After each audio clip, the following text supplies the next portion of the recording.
FIFA world cup 2026 में महामुकाबले का वक्त आ गया है।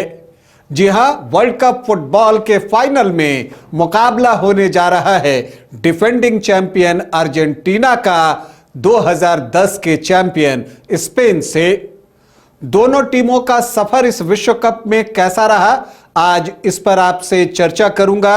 साथ ही दोनों टीमों को अपने किन खिलाड़ियों पर भरोसा है और क्यों है, यह भी आपको बताने की कोशिश करूंगा। लेकिन पहले बता दूं कि आप देख रहे हैं न्यूज बाइस्कोप और मैं हूं Rakesh Ranjan. FIFA world cup final का मुकाबला आज देर रात अर्जेंटीना और स्पेन के बीच खेला जाना है। यूं तो मुकाबला चूंकि आधी रात के बाद होगा, इसलिए अगर भारतीय समय अनुसार और तिथि को देखें तो यह तारीख 20 हो जाएगी, लेकिन आज देर रात ही यह मुकाबला खेला जाना है आधी रात के बाद। इस मुकाबले में कौन सी टीम का पलड़ा रहेगा भारी, हम इसी पर चर्चा कर रहे हैं। देखिए, अर्जेंटीना की जो टीम है उसमें जो मेसी मैजिक है वो सबके सर चढ़कर बोल रहा है, आप इससे इनकार नहीं कर सकते। और आप क्या देखते हैं, आप देखते हैं कि इस विश्व कप में अर्जेंटीना के लिए सर्वाधिक गोल किसने किए, तो वो नाम आता है लियोनेल मेसी का। उन्होंने कुल 8 गोल किए हैं। फिर आप देखते हैं कि इस विश्व कप में अर्जेंटीना के लिए सबसे ज्यादा गोल असिस्ट किसने किए, मतलब जिनके असिस्टेंस पर गोल हुआ, तो वहां पर भी नाम आता है लियोनेल मेसी का। 4 असिस्ट उन्होंने किए हैं जो कि गोल में कन्वर्ट हुए हैं। तो इस विश्व कप में जो 19 गोल अर्जेंटीना की तरफ से हुए हैं उसमें 12 गोलों में मेसी का योगदान है। 8 किए हैं, 4 असिस्ट किए हैं। फिर आप क्या देखते हैं कि इस विश्व कप फुटबॉल टूर्नामेंट में अर्जेंटीना की तरफ से सबसे ज्यादा क्रॉस किसने लगाए हैं, तो वहां भी आपको मेसी ही दिखेंगे, जिन्होंने कि 41 क्रॉस जो है वो लगाए हैं। सबसे ज्यादा विपक्षी गोल पोस्ट पर अटैक किसने किया है, वहां पर भी लियोनेल मेसी ही दिखेंगे, जिन्होंने कि आपको 34 बार जो है वो आपको अटैक किया है विपक्षी गोल पर।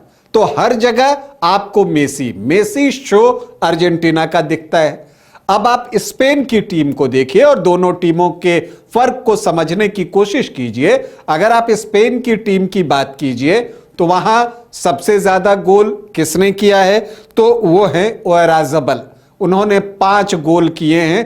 पूरे विश्व कप में जो स्पेन की टीम है उसने 13 गोल किए हैं, उसमें से 5 गोल ओयारज़ाबल ने किए हैं। फिर आप क्या देखते हैं कि सबसे ज्यादा क्रॉस किसने किए, तो वहां पर एलेक्स बाइना का नाम आता है, मतलब एक डिफरेंट खिलाड़ी। फिर आप देखते हैं कि सबसे ज्यादा विपक्षी गोल पोस्ट पर अटैक किसने किया, तो वहां लामिन यमाल का नाम आता है, जिन्होंने कि 23 अटेम्प्ट विपक्षी गोल पोस्ट पर किए। और फिर गोल असिस्ट किसने सबसे ज्यादा किया है, तो यहां क्यूक्यूरेला का नाम आता है, जिन्होंने कि 2 गोल असिस्ट किए हैं। तो यह क्या बताता है, यह बताता है कि स्पेन की टीम किसी एक खिलाड़ी पर डिपेंडेंट नहीं है, वहां अलग अलग खिलाड़ियों ने योगदान दिया है। और आज यही चीज देखना है, क्योंकि आप देखिए सेमीफाइनल मुकाबले में जो स्पेन ने स्ट्रैटेजी बनाई उसको पूरी तरह से इंप्लीमेंट किया क्या कि फ्रांस का जो मिडफील्ड है उसकी सप्लाई लिंक ही उन्होंने कट कर दी कि गेंद जो है वो एम्बापे तक पहुंचे ही नहीं।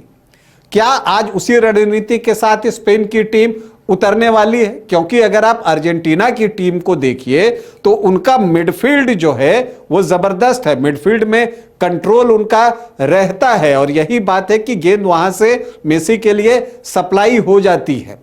तो अब यह देखना जो है वो दिलचस्प होगा कि क्या अर्जेंटीना के मिडफील्ड के साथ स्पेन जो है वो कार्य कर सकता है जो उसने फ्रांस की टीम के साथ किया था, उसके मिडफील्ड के साथ किया था। मैच का परिणाम इसी पर निर्भर करेगा। और देखिए स्पेन की जो टीम है वो अटैकिंग हाई प्रेस के लिए जानी जाती है, काउंटर अटैक भी बनाती है। तो यहां पर आपको अर्जेंटीना के लिए आसान नहीं होगा। अर्जेंटीना की टीम ने इस विश्व कप में 19 गोल किए हैं। यह बताता है कि कितनी अटैकिंग फुटबॉल अर्जेंटीना ने खेली है। दूसरी तरफ आप स्पेन की टीम को देखिए तो पूरे विश्व कप में उसके खिलाफ सिर्फ 1 गोल हुए हैं। तो यह बताता है कि उनका डिफेंस जो है और मिडफील्ड का जो डिफेंसिव पार्ट है वो कितना स्ट्रांग है। और आप यह भी देखते हैं कि विपक्षी पूरे विश्व कप के दौरान स्पेन के गोल पोस्ट पर 10 शॉट ही लगा सके हैं। तो जो 2/3 का खेल होता है ना, वहां गेंद छीनने में स्पेन की टीम माहिर है। लेकिन यहां पर मेसी होंगे और मेसी को रोकना आसान नहीं होता। वहां पर आप सेमीफाइनल मुकाबले में इंग्लैंड ने उनको रोकने की कोशिश की तो फिर उन्होंने दाहिनी ओर से जो आक्रमण किए और जो 2 क्रॉस लगाए, उन्होंने मैच का पूरा परिणाम बदल दिया। और अर्जेंटीना की टीम के साथ एक अच्छी बात आप ये देखते हैं कि उन्होंने सारी जीतें जो है वो संघर्ष करके ली हैं। 75 मिनट के बाद उन्होंने अपने 19 गोलों में 12 गोल किए हैं। यह बताता है कि नर्व से अर्जेंटीना की टीम बेहद स्ट्रांग है और उस टीम को अपने ऊपर विश्वास है। इंग्लैंड के खिलाफ 85 मिनट तक जो टीम है अर्जेंटीना की वो पिछड़ रही थी, लेकिन वो विश्वास था कि हम वापसी करेंगे और वहां से उन्होंने आखिरी 7 मिनट में सब कुछ इंग्लैंड का तबाह बर्बाद कर दिया और मैच जीतकर फाइनल खेलने की तैयारी कर रही है। तो ये अर्जेंटीना का प्लस पॉइंट है कि जब मैच फंसा है तो अर्जेंटीना की टीम तनकर खड़ी हुई है और उसने सेल्फ कॉन्फिडेंस दिखाया है कि उसको जीत चाहिए तो चाहिए। आपने देखा कि मिस्र के खिलाफ 2 गोल से पिछड़कर उन्होंने वापसी की। संघर्ष उन्होंने ज्यादातर नॉकआउट के मैचेस में किए, केप वर्डे के साथ एक्स्ट्रा टाइम में गेम गया। तो आप देखते हैं कि अर्जेंटीना की टीम ने स्ट्रगल तो किया है, लेकिन जो अंतिम मुस्कान कहते हैं वो अर्जेंटीना के चेहरे पर ही दिखी है। तो अर्जेंटीना की टीम इसलिए स्ट्रांग है और अगर वो आज चैंपियन बनती है तो देखिए जो काम इटली ने किया था, जो काम ब्राजील ने किया था, वो काम अर्जेंटीना की टीम कर लेगी। मतलब कि बैक टू बैक ट्रॉफी जीत जाएगी, डिफेंडिंग चैंपियन है। ये जो फाइनल मुकाबला है आप देखिए कि एक जो 2 कॉन्टिनेंट के जो चैंपियन टीमें हैं, साउथ अमेरिका, लैटिन अमेरिकी चैंपियन अर्जेंटीना और यूरोपियन चैंपियन स्पेन के बीच हो रहा है। ये 2 पीढ़ियों के बीच भी मुकाबला है।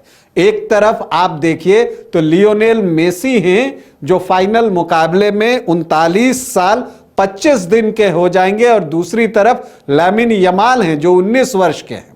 तो 2 पीढ़ियों के बीच भी ये मुकाबला होने जा रहा है। और जब इन 2 खिलाड़ियों की बात की तो इन दोनों के जो विपक्षी टीम है उनको इन दोनों खिलाड़ियों से बचकर रहना है। अगर स्पेन को मुकाबला जीतना है तो उनको मेसी को खामोश रखना होगा कि वो गोल ना करें, गोल असिस्ट ना करें। और अगर अर्जेंटीना को जीतना है तो लामिन यमाल को उनको जो है अंकुश उन पर लगाकर रखना होगा। दोनों दाहिनी तरफ से अंदर आने की कोशिश करते हैं, दाहिनी तरफ से ये इधर आएंगे, ये इधर जाएंगे और फिर दोनों की कोशिश होती है कि पेनल्टी बॉक्स में घुसकर मौके तलाशें, अगर खुद अवसर नहीं मिल रहा तो असिस्ट करें। तो इसीलिए इन दोनों के बीच का मुकाबला भी एक देखने लायक होगा। तो एक थ्रिलिंग मुकाबले की उम्मीद हम फाइनल में कर रहे हैं। स्पेन और अर्जेंटीना की टीम को हमारी ढेरों शुभकामनाएं। अभी आपसे अनुमति चाहेंगे, इजाजत दें, नमस्कार। घर रहने का मकान भर नहीं, ये खुशियों की तिजोरी है।